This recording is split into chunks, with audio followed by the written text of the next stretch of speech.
ممثلة رعب مشهورة بتشوف عروسة مسكونة وبيكون في شبه كبير بينها وبين بنتها اللي ماتت، فبتقرر انها تحتفظ بيها وتعملها زي بنتها بالظبط. بيبدأ الفيلم ببنت واقفة وسط الغابة وماسكة عروسة وربطها بحبل، وبتروح وبتنزلها جوه البير وبتقفل عليها، ولما بتلف ظهرها علشان تمشي بتسمع صوت خبط شديد على غطا البير، فبترجع تاني وبتفتحه وهي مرعوبة. بس لما بتبص جواه ما بتلاقيش اي حاجة، وفجأة بعدها بتطلع ايد من البير وبتشدها وبتوقعها جواه، وبتظهر العروسة بره البير وبتفضل تبص عليها. وفجأة بيقول المخرج كات، وبيكونوا بيمثلوا فيلم رعب جديد، والممثلة الرئيسية اسمها دارا، وبيروح علشان يطلعوها من البير بس بيلاقوها فاقدة الوعي. وبتيجي روحانية وبتاخد العروسة اللي استعملوها في التصوير، وبتفوق دارا وبتقول لها انها كانت مرهقة بس شوية، وبتقول لها صاحبتها ان ده تاني فيلم رعب ليها، وانها مش بتأيدها انها تصور فيلمين رعب ورا بعض. بس دارا بتسيبها وبتقوم وبتقول للروحانية انها هتسلم على العروسة، وبتقول للعروسة شكرا انك شاركتيني في الفيلم. وبترجع لبيتها وبتشوف لقاء لجوزها داريوس اللي بيسألوه فيه الصحافة ليه طلق دارا،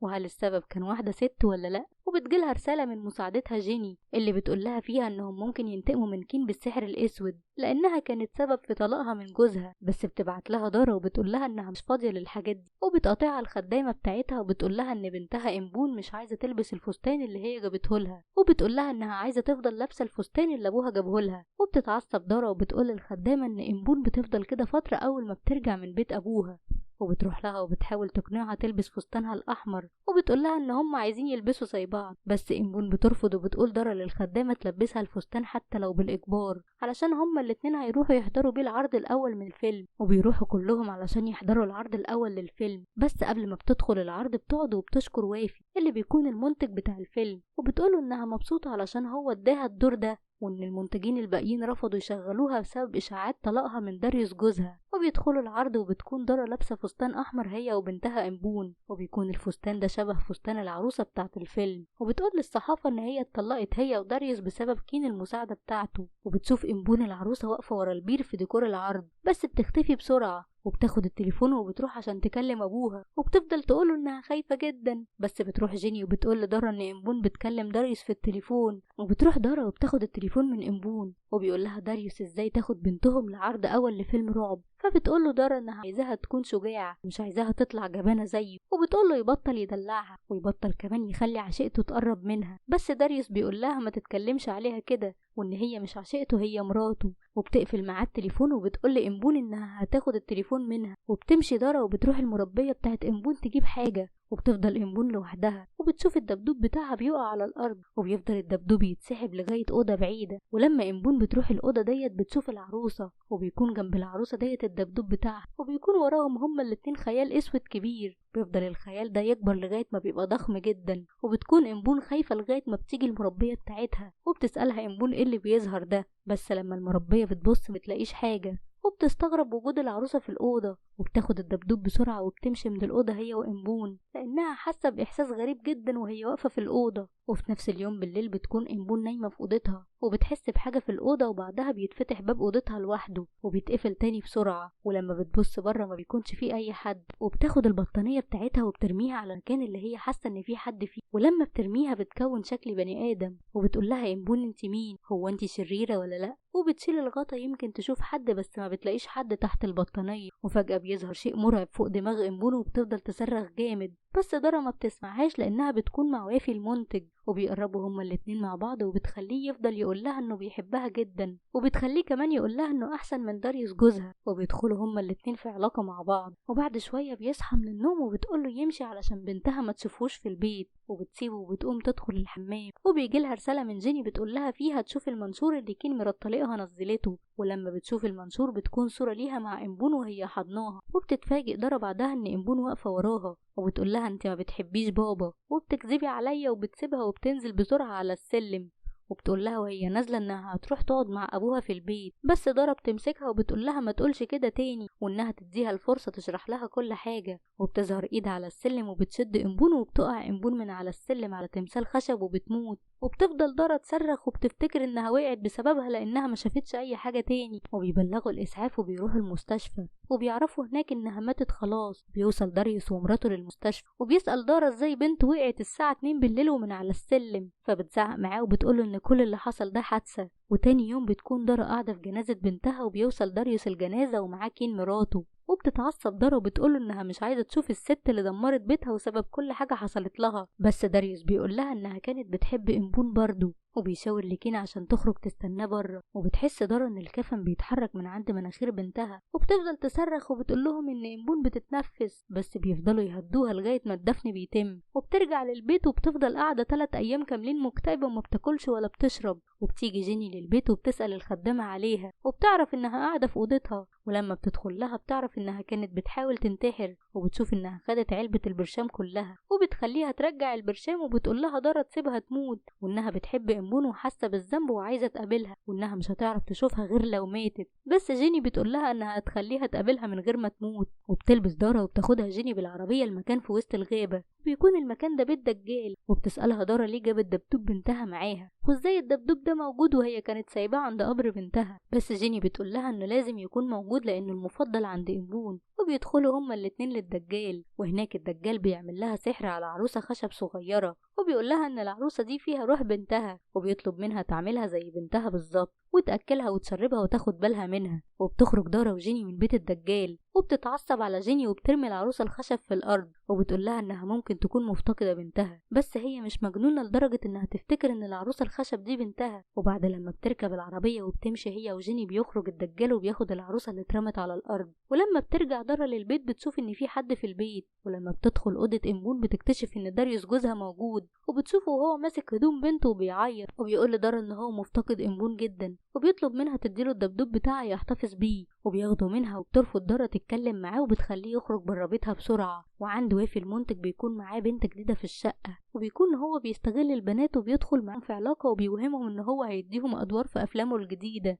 بيجيله اتصال من المخرج وبيقوله ان لازم دارا تظهر في العرض الترويجي بتاع الفيلم، وبيعرفه ان هو وافق عليها بس علشان هو طلب منه ده. وتاني يوم بتصحى دارا من النوم وبتكتشف ان العروسة اللي كانت بتمثل معاه في الفيلم موجودة جنب سريرها، وبتنادي على الخدامة وبتسألها العروسة دي بتعمل ايه هنا. وبتقول لها الخدامة انها لقيتها قدام البيت، وان كان في معاها رسالة مكتوب فيها ان العروسة دي لدارا. وبتاخد دارا العروسة وبتروح ترميها في سلة الزبالة، وبتقفل السلة، بس لما بتلف ظهرها بتتفاجئ بصوت خبط على السلة. ولما بتروح تفتح السلة بتتفاجئ ببنتها إمبون بتنادي عليها وبتقول لها يا ماما. وعند داريوس بيكون بيتكلم مع الدبدوب كأنه إمبون، وبتعرف كين مراته انها حامل، بس ما بترضاش تروح تقول لداريوس لانه لسه منسيش بنته. وبيجي لها رسالة من حد بيقول لها انه بيتمنى انها ما تخلفش ابدا هي وداريوس. وعند دارا بتاخد العروسة وبتفضل تلعبها، وبتبص الخدامة عليها وهي مستغربة لانها شايفاها عروسة لعبة، بس دارا بتعاملها كأنها بنتها، وبتفضل دارا تحميها وتأكلها. وبتكون العروسة دي ظاهرة في المراية بشكل إمبون بنتها، لكن اي حد تاني بيشوفها عروسة لعبة.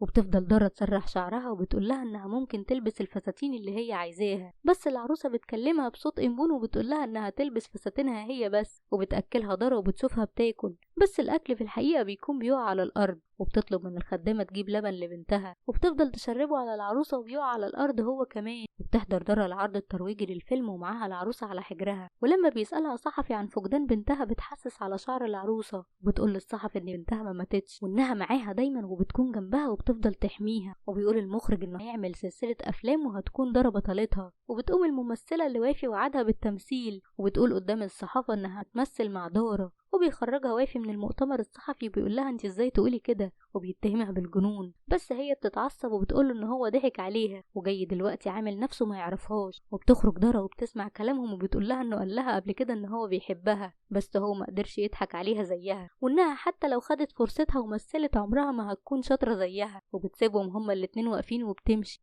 وبتروح دارا للكوافير بتاعها وبيكونوا 2 رجالة، وبيشوف مساعد الكوافير العروسة وبيقول لدارا انها مخيفة جدا وان هو خاف منها جدا في الفيلم. وبتديله العروسة وبتطلب منه يغسل لها شعرها، وبيبص لصاحبه باستغراب وبياخدها يغسل لها شعرها، بس وهو بيغسله بيتفاجئ ان شعرها مليان دود، وبيغسل ايده بسرعة وبيكون قرفان، وبيتخيل ان العروسة بتتحرك. ولما بيقرب منها علشان يتأكد انها عروسة بتاكل صباعه وبيتقطع صباعه وبيفضل يصرخ. ولما بيدخل صاحبه على صوته بيقوله ان العروسة كلت صباعه، وبيبص بيلاقي ايده سليمة، وبيقوله ان الحاجة الوحيدة اللي مش موجودة هي عقله وان هو اتجنن على الاخر. وبتروح جيني وبتقابل دارا وبتقول لها ان العروسه دي وهم وانها مش بنتها امبون. بس دارا بتتعصب عليها وتقول لها ان دي بنتها هي، وبتطلب منها تمشي وتسيبها قاعده لوحدها. وعند وافي بيكون قاعد في اوضه الساونا، وبتظهر العروسه قدام الاوضه وبتخلي حراره الاوضه تزيد، وبتفضل تنادي عليه وبتقول له عمي وافي، وبيفضل يصرخ من الحراره وبيحاول يفتح الباب، بس الباب ما بيتفتحش خالص. بتفضل الحراره تزيد والعروسه بتضحك عليه، وبيفضل هو يتحرق من زياده الحراره. وبعد شويه الباب بيتفتح بس بيكون وافي خلاص مات. وعند داريوس بتكون كين قاعده بتشوف فيديو لعرض الترويج لدارا وهي مع العروسه، وبتروح علشان تقول لداريوس على الطفل اللي هي حامل فيه. وفي بيت دارا بتكون الخدامه شايفه لعبه امبون بتتحرك، وبتاخدها وبتدخلها اوضتها وبتقفل عليها. وبعدها بتسمع صوت جاي من الريسبشن، وبتروح وبتشوف العروسه هناك، ولما بتقرب منها بتلف وشها بتلاقيها امبون.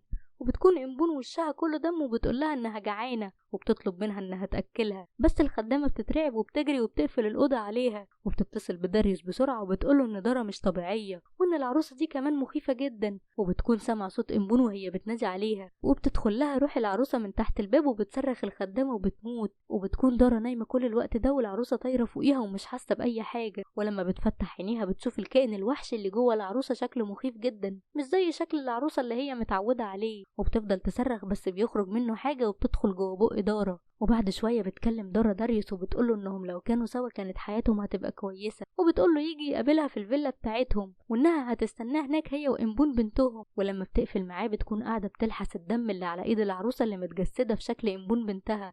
وبتروح كين وبتسأل داريوس ليه كان بيكلم دارا، وبتسأله هي عايزة منه ايه، بس هو بيقول لها انها مش عايزة حاجة، وبيقول لها انها لو ما ظهرتش في حياته ما كانش ساب دارا وما كانتش امبون ماتت. وبعدها بتشوف رسالة من داريوس مكتوبة بخط ايده ان هو لازم يروح لبيت دارا بسرعة. وبيوصل داريوس لبيت دارا، وفي الوقت ده بتكون جيني مساعدة دارا عند بيت الروحانية صاحبة العروسة. ولما بتوصل هناك بتلاقي رسالة مكتوبة بخط ايديها، وبتاخد الرسالة وبتحطها في جيبها. بس قبل ما بتمشي بتحس بدم بينزل على دماغها، وبتصرخ لما بتلاقي الروحانية ميتة وبتخرج بسرعة من البيت. وبيكون داريوس في الوقت ده وصل بيت دارا وبيدور على الخدامة او دارا او اي حد موجود في البيت، وبيشوف دم واقع عند التلاجة. ولما بيفتح التلاجة بيتفاجئ ان راس الخدامة مقطوعة ومحطوطة جواها. وبعدها بيشوف حد جاي، ولما بيروح عشان يشوفها مين بتكون جيني، وبتقوله انها مساعدة دارا، وبتديله الرسالة اللي خدتها من عند الروحانية وبتسيبه وبتمشي. بيكون الرسالة مكتوب فيها ان العروسة دي جواها روح شريرة، وان حصل بينها وبين دارا تواصل وقت التصوير. وبعد كده بدأت تقرب من امبون وقتلتها، وبتظهر لدارا في شكل امبون عشان تحسسها بالراحة، وبتعرفه ان الروح بتدور على ملك جديد.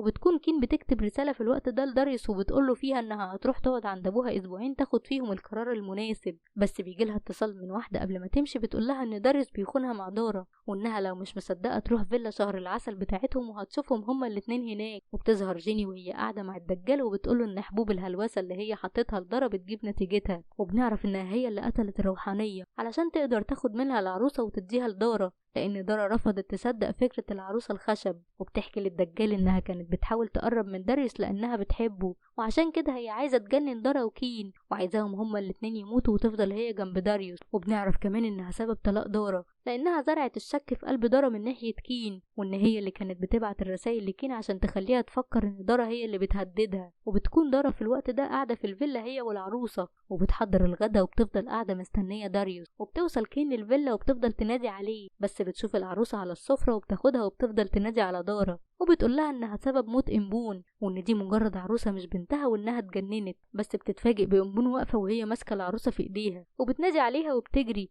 وبتفضل كين تجري وراها وبتطلع وراها للدور التاني، وهناك بتشوف دارا وبتقول لها ان دي عروسة مش بنتها. ولما بتطلب منها دارا تسيب العروسة بترميها كين من الدور التاني، فبتتعصب دارا وبتصرخ وبتخلي كين تقع من الدور التاني، وبتقع كين من على السفرة بتاعة الاكل، وبتمسك دارا سكينة في ايديها وبتترفع من على الارض وبتنزل لغاية السفرة وبتقعد على السفرة وبتضرب كين بالسكينة في كتفها. ولما بتيجي تقتلها خلاص بيوصل داريوس للفيلا في اللحظة الأخيرة، وبيفضل ماسك دارا من وسطها وبتتحول لروح الكائن المخيف اللي ساكن العروسة. بيفضل داريوس ماسكه لغاية ما دارا بتنهار وبتفقد الوعي، وبعدها بيروح علشان يطمن على كين، وبتحاول تطلع حاجة من جيبها توريها ليه، بس بيسيبها وبياخد العروسة وبيدخل المطبخ وبيفضل يرمي عليها بنزين. وفي الوقت ده بتفوق دارا وبتروح لداريوس المطبخ، ولما بيشوفها قبل ما يولع في العروسة بتشاور له يولع فيها بسرعة، وبيرمي الولاعة وبيتحرق المطبخ. وبيظهر لهم ان العروسه بتحاول تخرج بره، وبيروح داريوس وبيزق العروسه جامد لغايه ما النار ما بتمسك فيها، وبيشوف العروسه وهي بتولع هي والكائن الشيطاني اللي جواها، وبتقول له دار ان هم لازم يروحوا يطمنوا على كين، وبيروح داريوس لكين وبيشيلها علشان يخرجوا من البيت،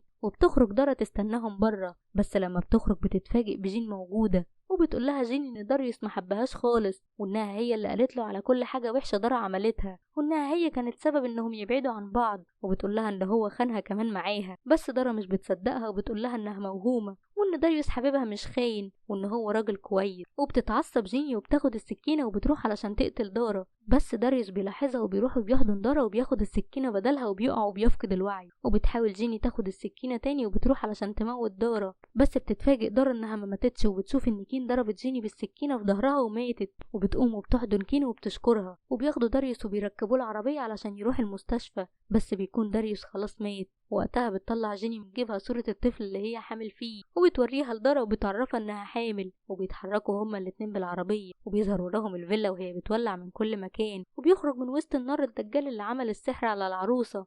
وبعد 7 شهور بتولد جيني وبتوري الطفل لدارا، وبتطلب منها تساعدها في تربيته، وبتطلب منها كمان انهم يكونوا صحاب ويفضلوا سوا على طول بعد ما داريوس مات. ولحد هنا بيخلص فيلم النهارده. ما تنساش اللايك والشير وقول لنا رأيك في الكومنتات وايه الفيلم اللي حابب نلخصه لك.